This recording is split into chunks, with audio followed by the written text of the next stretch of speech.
Hello, everyone. Welcome to week 4. Can you believe it? I can't believe it's already been 4 weeks.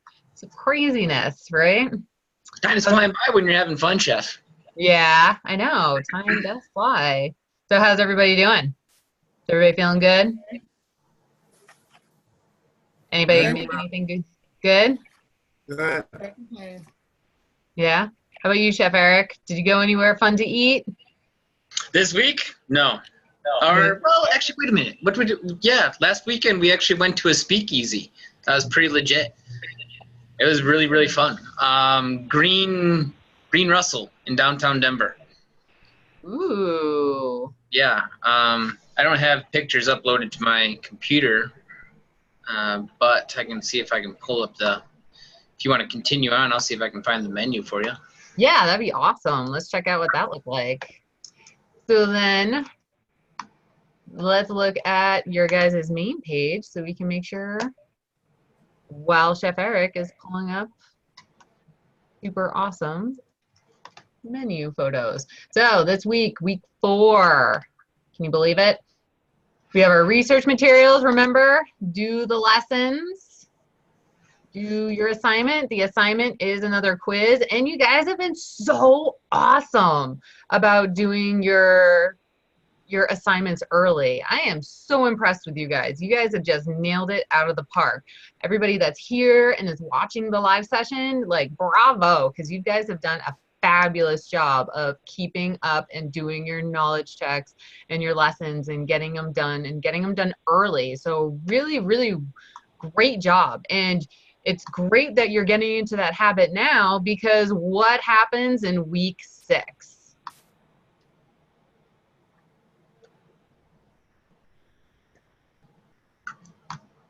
Do you guys know what happens in week 6? What is it? I don't know. Finals or something? It's a short week. Oh. Week 6 is a short week. The class ends on Sunday. It does not end on Tuesday. So remember, that last week of your class is always going to be a short week. So the last day of class will be that Sunday.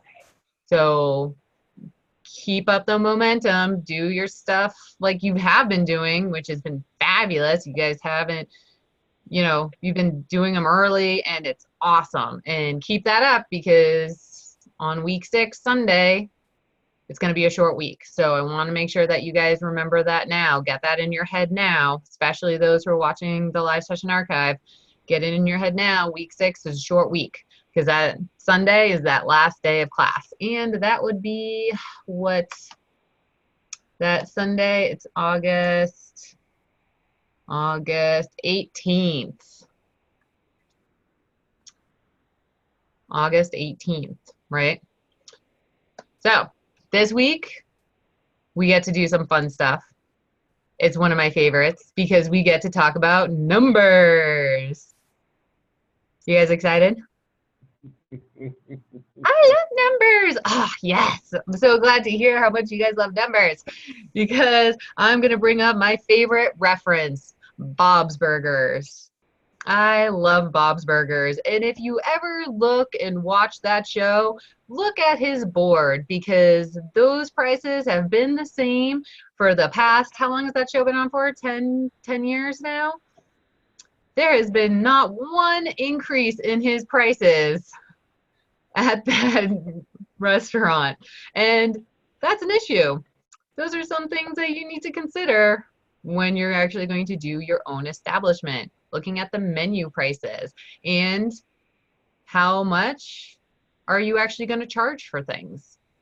Like we talked about before, that meatloaf way back in week 1. All right, if you're in downtown Denver or like Boulder or New York City, you may be able to sell that meatloaf for $20. But if I'm going to be in the middle of nowhere where my friend lives in Illinois, you better believe I'm not selling that sucker for $20. People will be like, $20? Like, what's wrong with you? You can just go down you can buy one at the grocery store for $20, like a big one. I'm not going to buy one plate of like one slice of meatloaf for $20 from you. that's where all of this great stuff comes together. We talked about location, we talked about your target market and who you're actually going to be feeding, and will they actually pay the prices that you want for your establishment. Now, how many people, you guys have done cost controls? Have you guys done cost controls yet? Yes, correct? Yes, I'm seeing shaking heads. Good, good. So what do you guys remember from cost controls?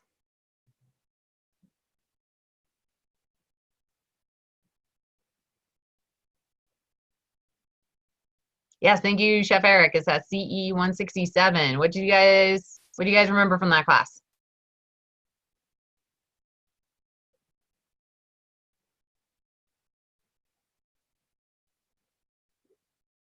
Nothing? You guys were just like completely out of it for the entire 6 weeks? Well, that's okay, because we'll do a refresher. Over there cracking up, like, no, actually, yeah, chef. That's okay, because we'll do a refresher, right? Because remember, it's the important, you'll notice that we bring it up in a couple of different classes, like we'll talk about it in entrepreneurship when you guys have me for that class, because it's all about practice, right? Practice, practice, practice. You don't say that you're a master of making hollandaise sauce after making it once. No, you keep on practicing, and it's the same thing with your numbers. And you guys already do this stuff. You've already do it for your lives all the time. Like you get paid, right? You get paid, you get a paycheck, and then you have bills that you have to pay. And that paycheck, that is your revenue, the money that you brought in. And then what type of bills do you guys have? What do you have to pay? Well, I have 6 kids, so groceries are outrageous. Oh, Electric, water is outrageous. yeah. So you have groceries, right? You got food. What else? Rent, Rent. Perfect. What else? What other type of bills do you guys pay? I see mortgage, payroll. Payroll. payroll. Well, no, just your expenses. What are your expenses for day to day? But that's a good one. We're going to go over that one. You're a step ahead. Phone bill? What was it? Phone? Oh, phone. I thought you said boom boom. And I was like, what is boom boom? I'm like, is that a new thing? Yeah. So phone, right? Electricity. I'm seeing water bills, your utility, all of that stuff, right? And those, all of those bills, gas is a great one. All of those bills, how do you pay it?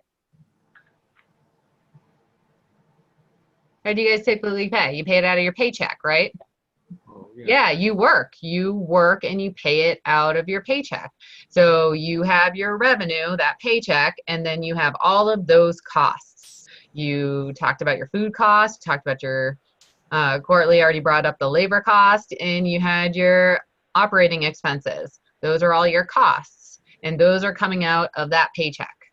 And then what you have left over, that's going to be your profit, right? And so you do this all the time. Now we're just going to do it for your business. And so if I go to this, because there's always going to be costs involved, right? And there's different types of costs. So you typically have that fixed cost versus your variable costs. And your fixed costs, those are things, if you see right here, that line, these are our sales. They go up and down. But that line, it always stays the same, no matter if you make $5 or if you make $5,000. Those costs are always going to be the same. And then you have variable costs. Now, those are costs that are going to go up and down with how busy you are, how many sales you actually made. So what's a good example of a fixed cost that always stays the same? And you guys have already brought up examples that you do in your real life. Rent. Rent, that's a perfect one. Yes, rent is always going to be one of those fixed costs because you guys typically have, for those who rent, you have like a year or 2-year lease, right? But for commercial, it's not the same. It's actually going to be typically between that 5 to 10 year range. So you are going to be stuck in that lease for 5 to 10 years. So that is always going to stay the same. What are some other things that would be a fixed cost?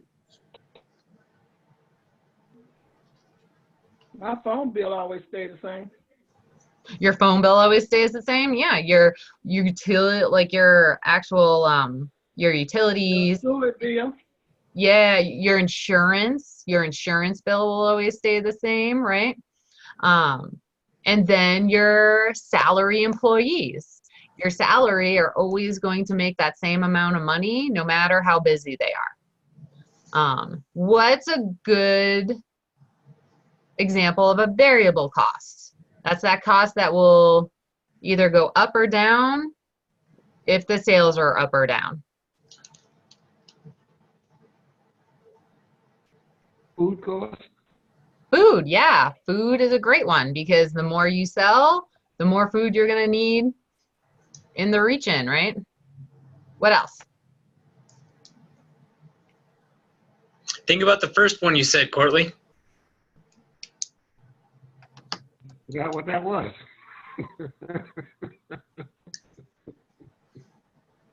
It was the payroll, the labor, right? Labor cost. Yeah, because your hourly employees are gonna, that cost is going to change, right? Because you may have more staff on during a busy time than you are during a slow time. So, and think about, you know, beverages and all of those kind of great things. Those are going to be your variable costs. Does that make sense for everybody? Yes, chef. Awesome. Awesome. So then we guys did this, right? Your cost of goods sold. You have your opening inventory. If you made any purchases, because you know you're not just going to have food and then just cook until you're out, right? That wouldn't be good. And then you're gonna just keep on saying 86 everything to death. No one's gonna like that. So you keep on bringing more food in and you're gonna do orders. You're gonna have orders every single week. And then you have your closing inventory. What do you have left over? And that is your cost of goods sold. I have here the chicken wings. We buy chicken wings for 40 pounds for $80. So if I want to know how much that is per pound, it's that 80 divided by 40, and it's $2 per pound. Now, you see this photo I have here? That looks pretty, right? It has chicken wings, but what else is in this photo? You're not sharing your screen. Oh, I'm not? I thought I was. Thank you, chef. I'm like pointing to this stuff and going like this, and you guys aren't seeing anything. Yeah, thank you. Here we go. So you see this nice photo right here? You got the chicken wings. You got a little dipping sauce. You got chips. What else do you guys see on this table that would go towards that food cost? The condiments, Condiments, yep. the napkins, the whatever, look like I got a napkin up under there. Yeah, it's like that little piece of like parchment paper, right? Yeah. Yeah, because you need to factor in for your food everything that is on that plate. Because that is going out to the guest. All of that is going out to the guest, and if that's always going to be as part of that presentation, then you need to put that into those costs, that food cost. So let's say with all of this pretty stuff, it costs $5 right here. And then I want my food costs to be at 32%. So that means, and you guys have done this in cost controls, right? Where you do that 5 divided by 32, and that equals at $15.62.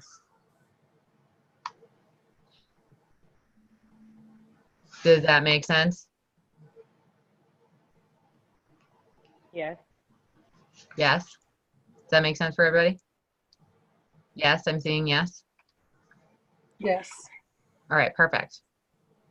And let me go, because you guys have been awesome about doing your food costs. We'll look at labor. And this is actually one of my favorite slides right here, is this picture right here. Because you guys remember, what was that rule? What was the rule that you used in cost controls and you've heard before that we generally say? What are the percentages? Like, what do we want our labor costs to be? What do we want our cost of goods to be? The profit, the other expenses. What are those typical? Is it the 30, 30, 30, and 10? Yes, Sharon, it is. It is the 30, 30, 30, and 10 rule. And now saying that, it doesn't necessarily have to stay there, but that's a good general base for you to go off of. Especially if you have varying concepts, right? Because a place that is a fast food establishment that is gonna order more ready to like ready to go food that only takes like a minute on the grill, their food cost is going to be higher because they already made everything that was pre-made. Versus if you're in a Michelin star or a high-end place and you're saying we're going to make everything from scratch, your food costs are going to be lower, but your labor cost is going to be higher, right? So that's where it could vary. So your food cost, because you're making everything from scratch, that may end up being more like 20%.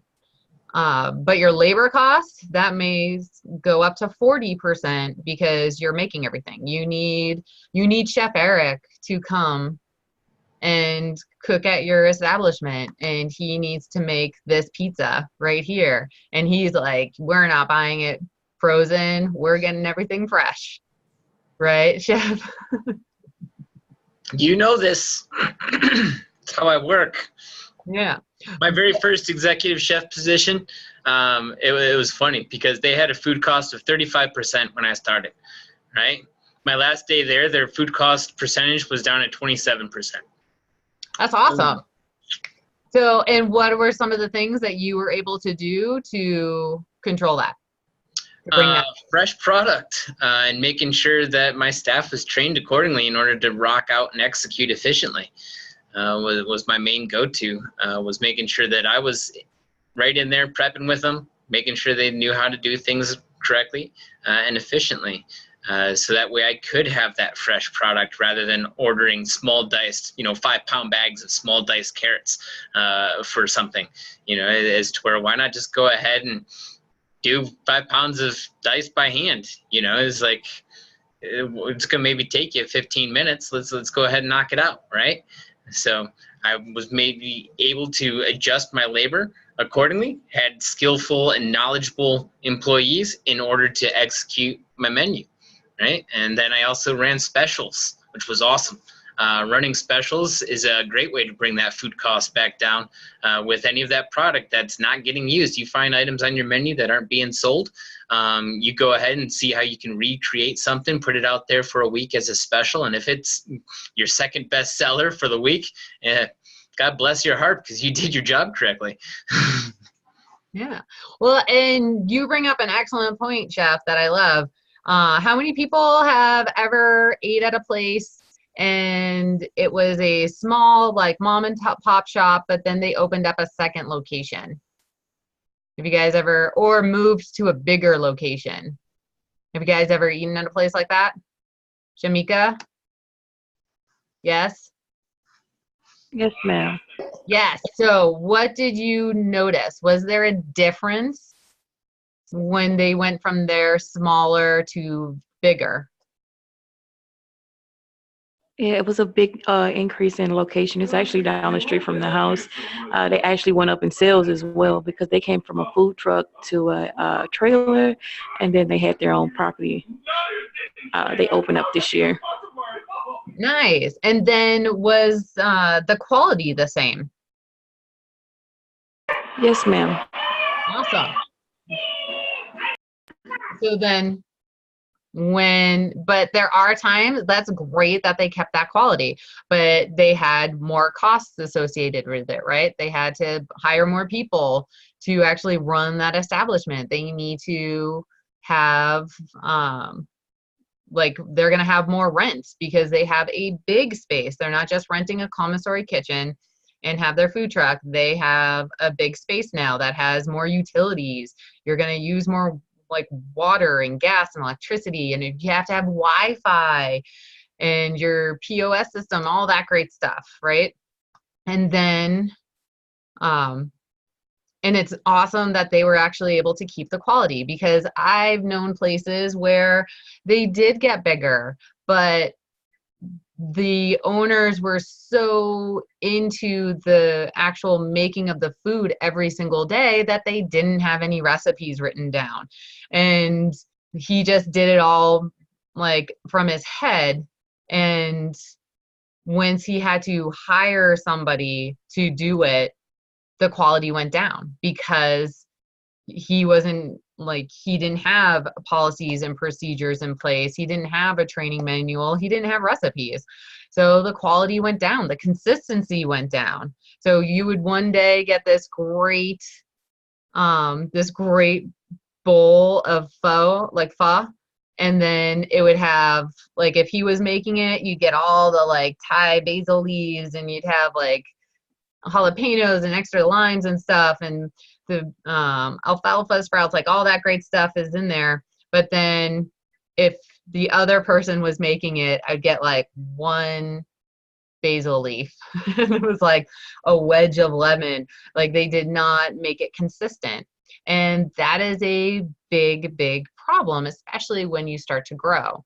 And that is where, that is why it's so important to actually be on top of your costs and be on top of all those policies and procedures and training manuals and recipes, so you actually know how much it's going to cost if you weren't there cooking it, if you had to hire somebody else. That way you can see if you can in fact afford somebody else. Now, with that delightful slide right here, you see here the food cost is at that 60%, and then your labor cost is 30%, and then they kind of break it up a little bit, right? And you see how that profit's 3%? Do you guys think that's going to be normal, or do you think it's high, or do you think it's low?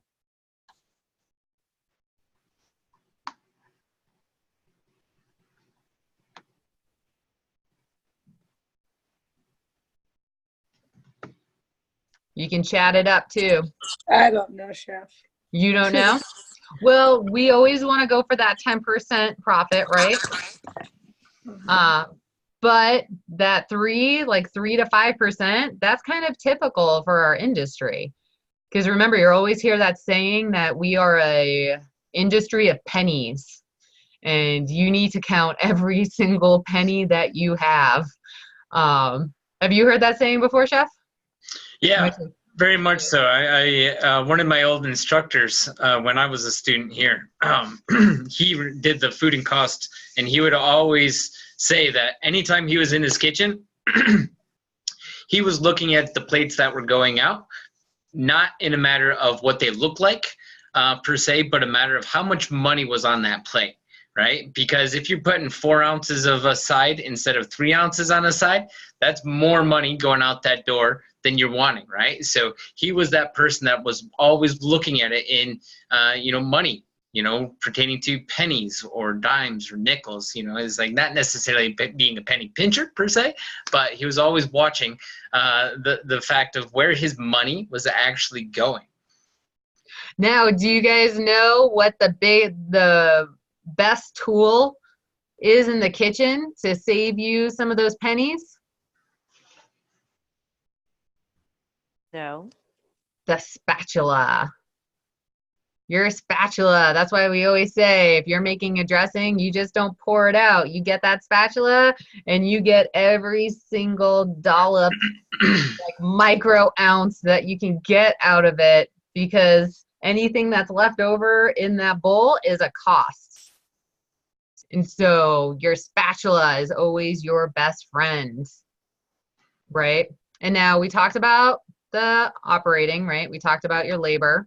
And this is also where it's really important when you're doing labor, and we'll go into it more in entrepreneurship, but really knowing what your laws and regulations are. Because what is minimum wage in your area? How much do you have to pay tipped employees versus non-tipped employees? What do you do with salary employees? Because in our delightful state of Colorado, if you make under, what is it, 55,000, you, as a salary employee, you are required to be paid overtime. And if you make like 55 and up, you do not get paid overtime. But other states will be different. Other states may say, yeah, you're on salary, you don't get any overtime whatsoever because you're on salary. So knowing what your laws and regulations are for your area is really going to be important. Do you remember, is it 55, or I feel like it's 55 or 53, Chef? Do you remember for salary for it to be paid? I don't remember. Yeah, it's one of those. Yeah. I don't think that works for us though, because we're the entire United States. No. But for your state, wherever you are, know what it actually, look at those laws and regulations so you know how much you should be paying for your labor. And then you get to kind of look at your numbers. Understand what you're looking at. Now, you guys typically, if you're like me, you would do it in your head. You know, like, oh, I can buy bananas for 59 cents a pound, but I'm not buying them for 89 cents a pound. Like you already know from your paycheck what you can and cannot order, right? You know this for, you know, like going to the grocery store. You can buy the fancy tomato sauce, or you can get the generic version of the tomato sauce. Which one can you afford? Which one do you want to be able to have? And that's part of managing your numbers, knowing what you can and cannot do. And you look at things like your par level. Now, what do you think a par level is?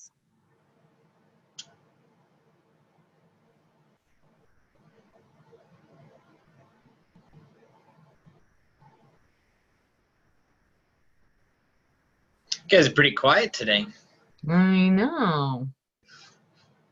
You guys know what a par level is?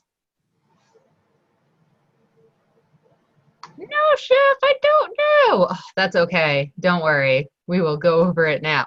So the par level, that is how much inventory do you have on hand to get you through until your next delivery. So knowing how much you have is going to help you know how much to order. Then one of my favorites, like developing sales forecasting. And you guys see sales forecasts all the time, right? Because you deal with forecasts all the time because of the Weather Channel, right? The weathermen are there, weather women, they are forecasting what the weather is going to look at. They are trying to figure out what and predict what it's going to be in the future. And you're doing the same thing with your sales. Yes, Courtly. What does par mean? What does The par mean? The par level, What does it mean? it is the making certain your establishment has enough inventory to last until your next delivery. Does the letter signify anything? Did the what? PAR. It doesn't mean anything other than what you just said. Correct. Yes. Okay. Mm-hmm. Thank you. Yeah, no problem. think of it kind of like golf, right? As to where, you know, your par is what is the expected user experience, right? You know, if you go to a 18 hole and it's a par 4, right? That's what they expect you to be able to make it in 4 strokes, right? Rather than say you went ahead and did it in 3 strokes. Awesome, right? But you go to 5 strokes, that's when you start 86 and things, right? So think of it that way. That's a great one, Chef. Awesome. I love that one. Have to use that one again. That is fantastic. And then we have our cost benefit analysis. Was this menu item really worth it? Are you going to make a burger with a regular bun, or are you going to do that that crazy, you know, artery clogging donut bun for your burger? Krispy Kreme bun. Yeah, the Krispy Kreme bun. Have you guys seen that? Isn't it fabulous? That is. Yeah, right? Now, is it worth it? And that's where you can figure out what is the benefit? How much, like, are you actually getting out of using that product?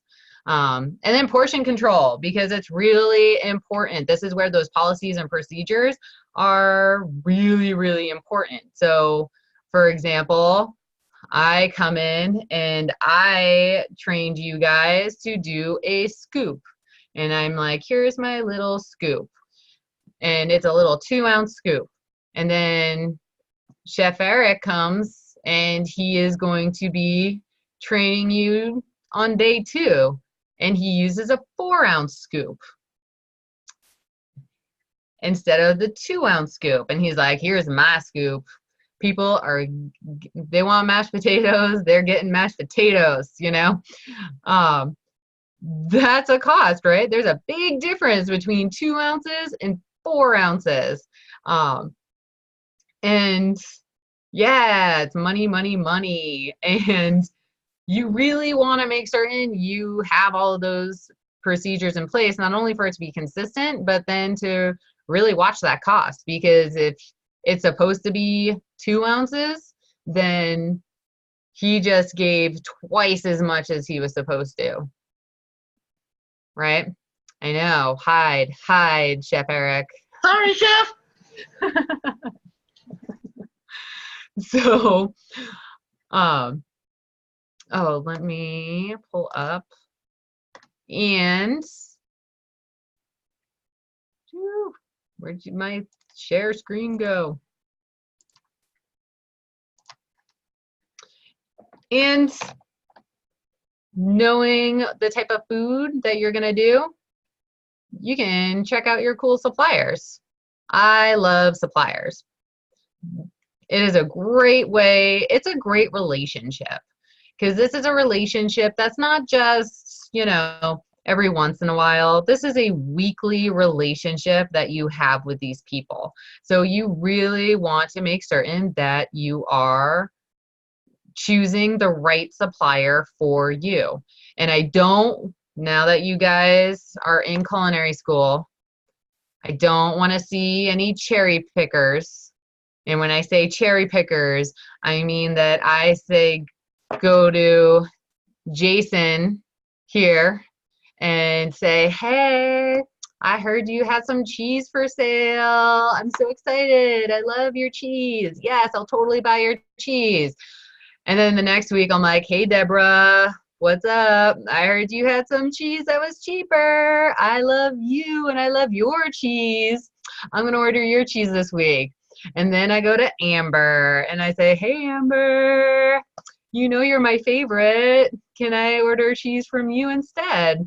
That is what you call cherry picking, where you just go around to all the different purveyors and pick the purveyor that has the sale going on.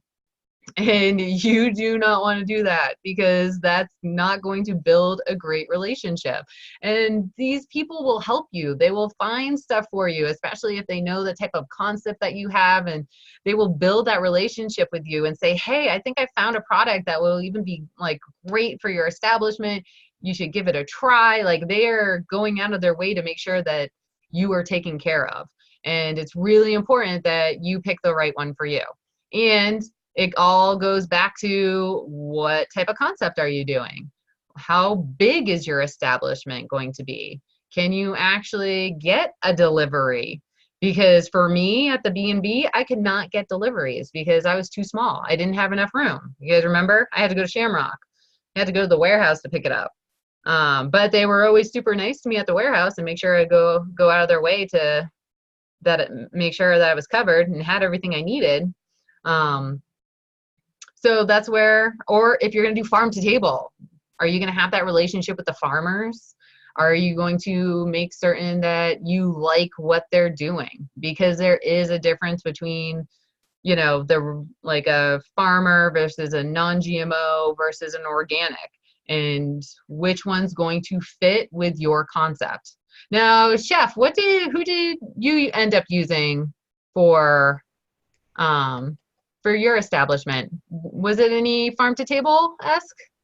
The actual owner of the Huckleberry in downtown Louisville, when I was chef there, he had his own farm. So it was like a nice, good little setup he had as to where he would send out certain vegetables and whatnot and produce mainly to each one of his establishments, which was awesome. You know, he just, before I'd open the door when I come in the morning, and there'd be racks upon racks of produce just laying right there in the front of me, needing to be put in the sink, rinsed, washed, and put away. I'd be like, oh, wow, okay, so what am I going to make with 50 pounds of radishes this week? Yeah, that's awesome. That's so cool. And then you had to have a seasonal menu, right? Because it's coming straight from the farm. Well, we did more of a seasonal specials kind of thing. Ooh, you know, nice. because he would like to rotate specific items. You know, if he had a lot of extra stuff, we also did a lot of catering out of there as well. And so we'd kind of design catering menus in order to go with that seasonal side of things, in order to really get more of that other stuff that he was bringing from the farm out of the establishment. That's awesome. And that's so great, because especially when you have that seasonality, like, you don't want to just use that product for one thing. Like, you want to have it in other menu items. Like we talked about last week with the lobster, right? We talked about the lobster shack that's coming to Colorado. You saw that, I shared that with you, right? Yeah. And, you know, it's not just going to be like, here's a lobster roll. Like, are you going to do lobster mac and cheese? Are you going to do lobster mashed potatoes? Are you going to do a lobster bisque? Like, you want to use those seasonal products in a variety of your menu items so you get the most bang for your buck.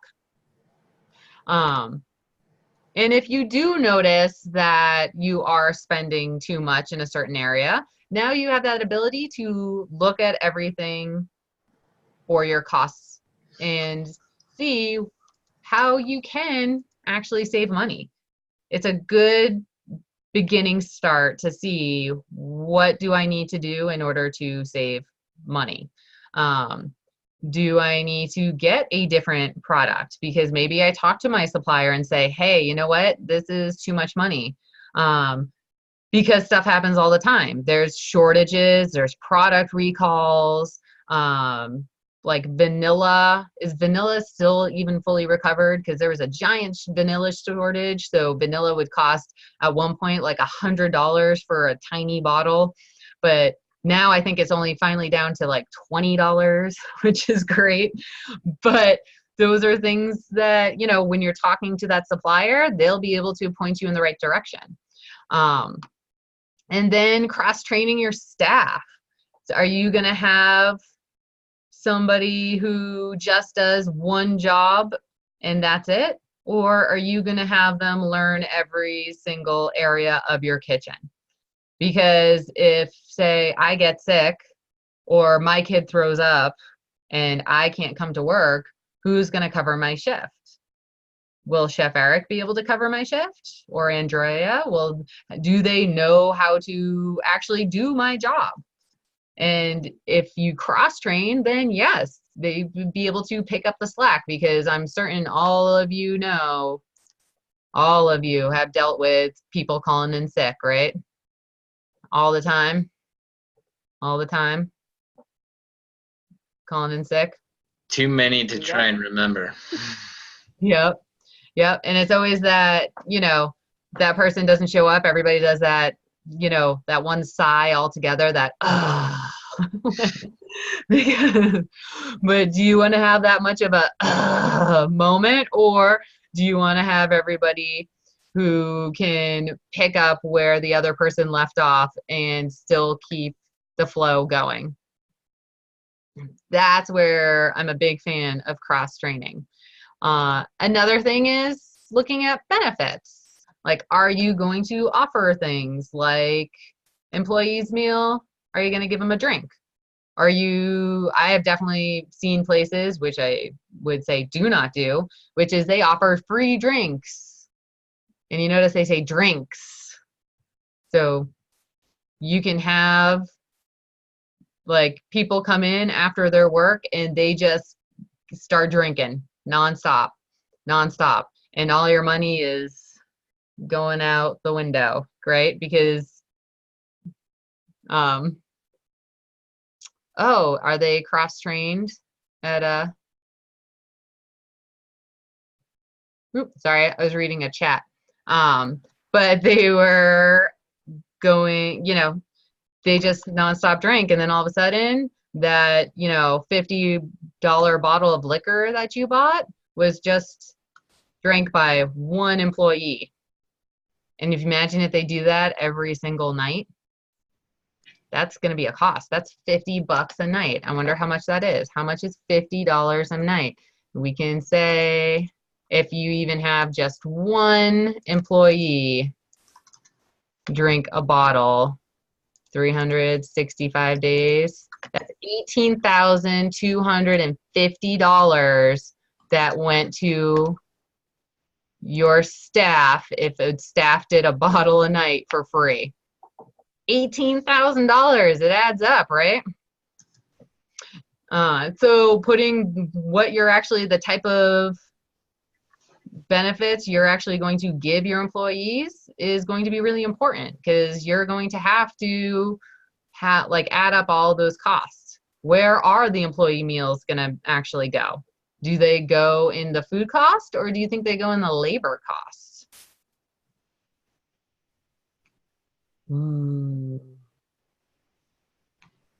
Probably food. I hear food.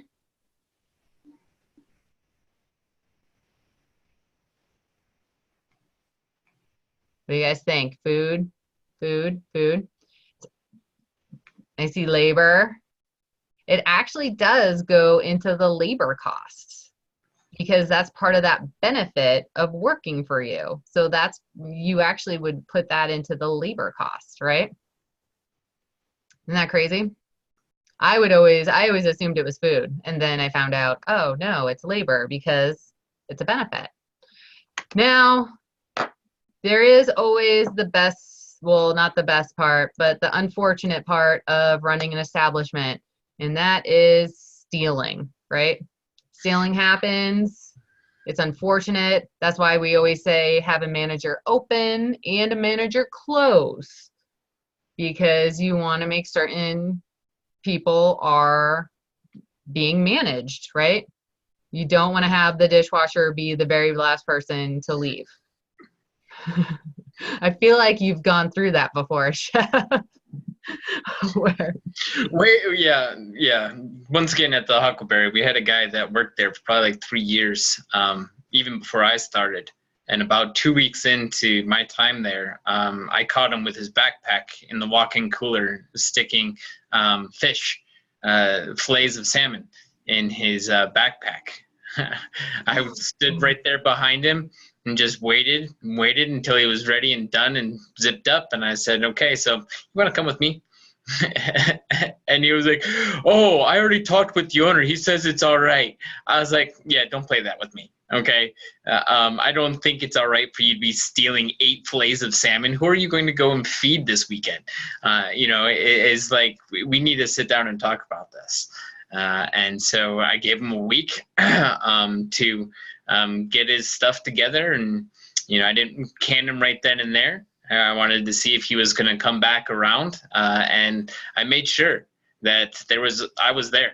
Right, I made sure that entire week that I not only was there for when he showed up on his shift, but I was there for when he left for his shift as well. Every single time. If that meant that I had worked 60, 70 hours, I worked 60, 70 hours. Just making sure that this guy was not going to take any more food from me on his last week around. Yeah, and that's one of the biggest things that gets stolen, especially in the back of the kitchen. It's food, because people will just say, oh yeah, well, I earned this. I've been on my feet all day. I earned this. But it's, no, you didn't earn it. You're still getting paid to work and be on your feet all day. So you can't take 6 fillets of salmon with you. And that's why it's important also for that manager to stay at the end, because when the restaurant closes, that's usually the best time to really start counting stuff. Like, how much liquor do you have? You can really check your inventory to make certain that the levels are where they should be. And you can't necessarily do that. Like, you can do a quick one while you're working, but it's never going to be as accurate as it is at the end of the night when nobody is there and nobody else is going to get another drink or another order in or anything like that. And I have a video that goes over. I gave you 2 links and I have a video. Let's see if I can make it, fingers crossed that the things will work. Before you think, not my staff, you might be surprised to learn that 75% of employees steal from their employer at least once. You guys can hear it, correct? Everybody can hear it? Perfect. Okay. And then in the restaurant industry alone, theft totals between $3 and $6 billion every year. Here are some common ways that employees attempt to steal from the restaurant and what you can do to prevent it. Bars and nightclubs know the short ring all too well. Here's the scenario. On a busy night at the bar, a customer orders an $11 martini and pays in cash. The bartender then takes the money for the cocktail and puts it in the register, but rings it into the POS system as a $6 well drink. The customer doesn't know the difference. They were charged the appropriate amount. But at the end of the night, the bartender pockets that $5 difference, and your sales are still in line with your cash and drawer. As the business owner, you'll notice when Grey Goose is flying off the shelves and the sales don't reflect the inventory. But by then, it's probably too late. I want to stop you here because I actually know a bartender who did this. He actually would do this. And I would say, because he had his wedding at the B&B, and I was like, wow, yeah, like, that's so cool. Like, how much do you make being a bartender over at that bar? Anyways, I'm just curious. He's like, oh yeah, I make about like $600 to $800 a night. I'm like, dear Lord, I'm like, I am in the wrong profession. Like, $600 to $800 a night. And it was because he was doing this. And because the owners didn't take inventory, weren't looking at the numbers, he got away with it for years. And it wasn't until they actually got a proper POS system in there and looked at the numbers did they realize that he was doing that. I mean, for years. Can you imagine? So I want to stop there because that is definitely legit. All right. To avoid the short ring, try implementing a blind closeout process. This requires employees to reconcile cash at the end of their shift without notifying them of the exact amount that they are expected to return. If the bartender has been short ringing all night, it'd be nearly impossible for them to keep a running total of the balance in their head. For some staffers, a freezer full of filet mignon is too much to resist. And bartenders comping a drink or two for their friends every shift can really add up. To prevent this kind of theft, start by locking the freezer and alcohol storage cabinets and only share the keys with a select few trusted employees. Next, if you notice food inventory is dissipating quickly, try changing up your comped meal policy.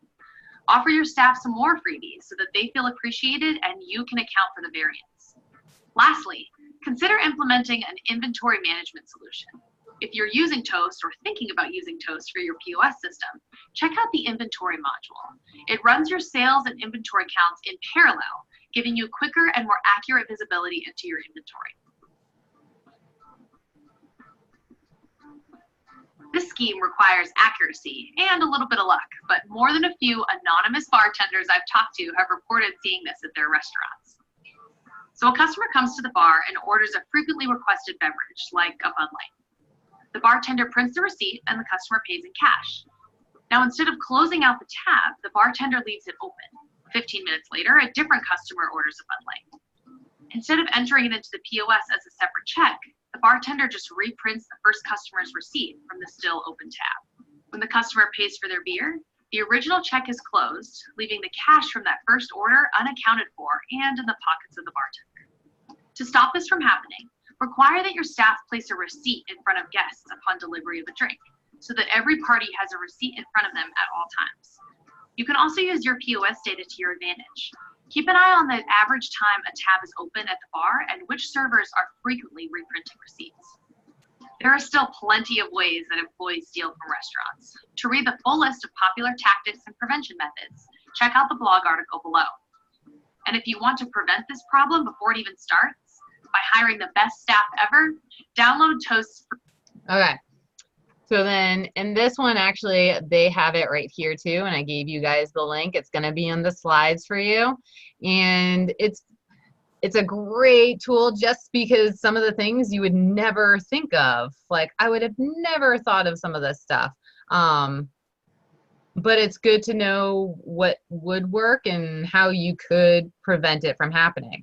Now, I'm not saying that everybody is terrible and everybody's going to steal from you, because that's not the case. You know, there are good people, there are bad people, you know, but it's up to you because it's your establishment. Even if you're the manager, you know, you need to know if this is actually happening. Another common way to reduce the threat of stealing is by implementing security cameras, right?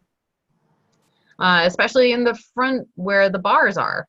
Sometimes can be one of the best things to do, because not only is that security camera on your bartender, but it's also on the guests. And if you have maybe some unruly guests, if something happens, you have video to show how the scenario and the situation went down. But like I said, not everybody is going to be stealing from you, but it's better to be prepared. Now, for this week, can't believe it's already been an hour. Like time flies by, right? I love that meme. I know, right? It's one of my favorites. Your assignment will be due on Tuesday, 11:59 p.m. Central Standard Time. But you guys are going to get it done early, right? Because that's what all of you guys have been awesome at doing. You guys have been rocking it out, right? So it's going to be done sooner. Yes. Yes, it is.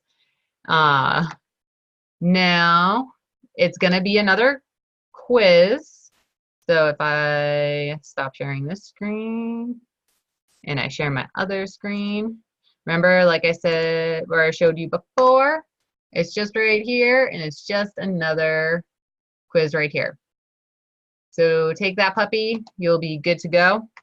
Remember also to get your, go back.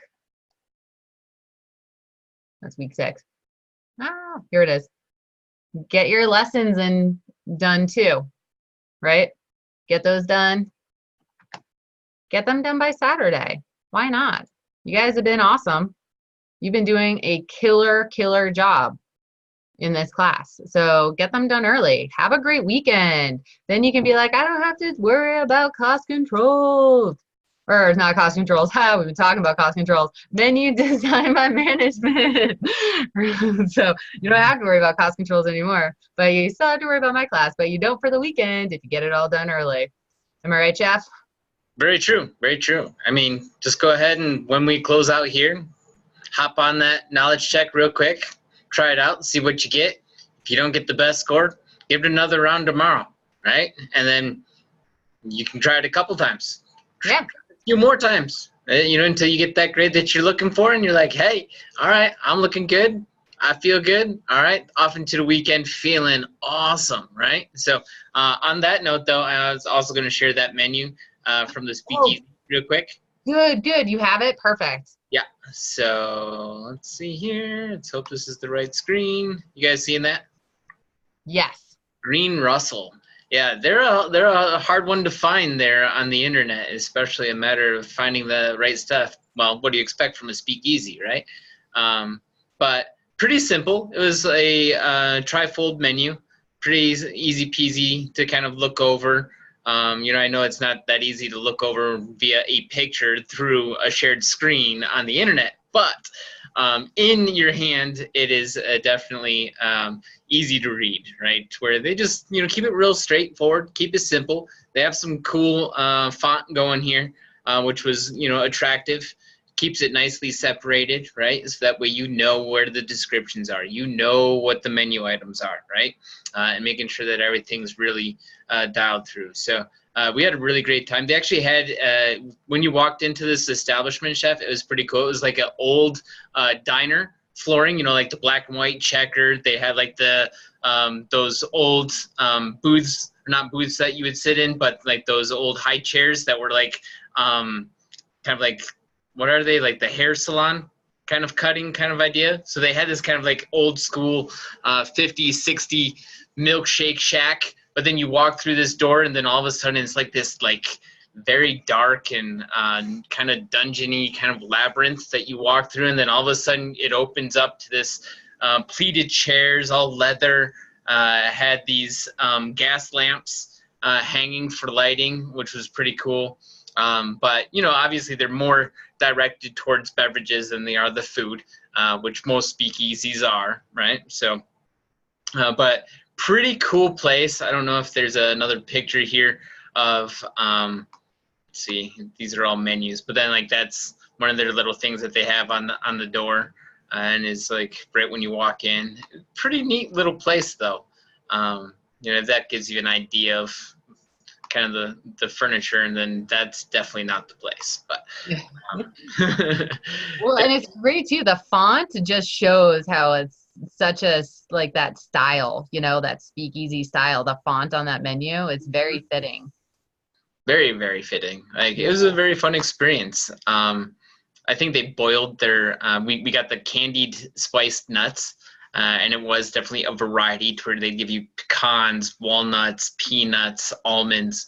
But I think they boiled them first, and then they tried candying them because they were all soft and they weren't really crunchy.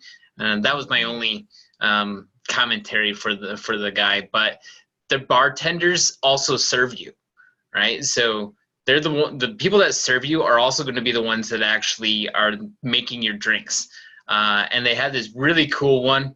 To where it's the bartender special, as they called it. It is you give them a description to the best of your ability of the best drink you've ever had in your life, and they will try and recreate it one way or another, which was pretty legit. I was like, that's really cool, guys. Thank you very much. So my wife actually tried that, and they were unsuccessful with the recreation of her favorite drink, she said, but it was still good. Yeah. Oh, good.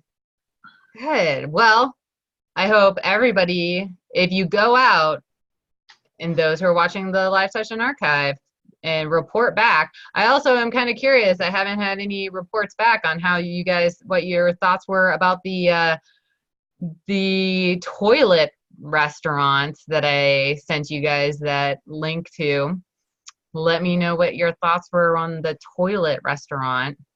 Did you see that one, Chef? It was that YouTube. Yeah, you eat everything out of a toilet bowl.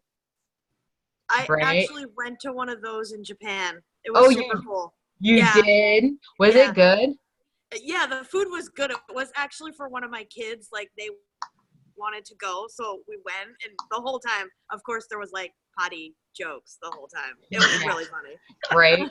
Yeah. You check out the link because The ones in the US I don't think do as well as the ones like overseas. But yeah, see, would you actually eat at a restaurant that served you your food out of a toilet bowl? It'll be interesting to see what you guys decide. On that note, I hope everybody has a fabulous week, and I'm looking forward to seeing everybody next week in the live session. If you have any questions, please reach out. But it was awesome. I hope everybody has a great night. Have a fabulous night, right, Chef? Oh, yeah. Enjoy your guys' night. Have some fun. You know, take it easy. Get that stuff done so that way you can even have maybe a 3-day weekend. What do you think about that one? That would always sound great, right? Right? That sounds fabulous. Fabulous. All right, guys. Have a great, great night. Good night. Bye, everyone. Thank you, guys.